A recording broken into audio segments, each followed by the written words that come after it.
Welcome to Tenor Tech, where I solve the problems you didn't even know you had. You'll start by verifying what your USB-C adapter supports and why that matters. PD for charging, alternate mode for video, and correct pins for data.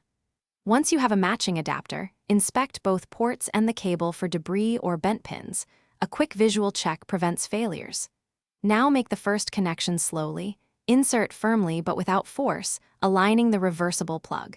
If the connector doesn't seat easily, stop and recheck orientation and cleanliness before proceeding. Once connected, you'll configure the device. Choose display mode, enable file access, or accept charging permissions in the OS.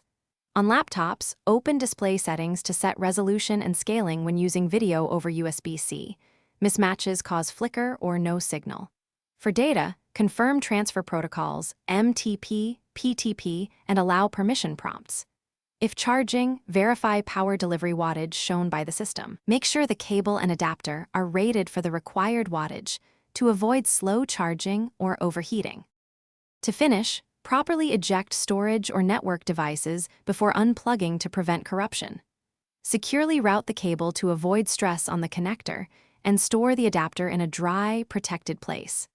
If something goes wrong, try a known good cable and test another port or device to isolate whether adapter, cable, or host is faulty. One key troubleshooting tip: update host firmware or drivers and reset SMC/EC on laptops. Many intermittent USB-C issues resolve after firmware or system resets. Thanks for watching. Subscribe to keep your life in tune.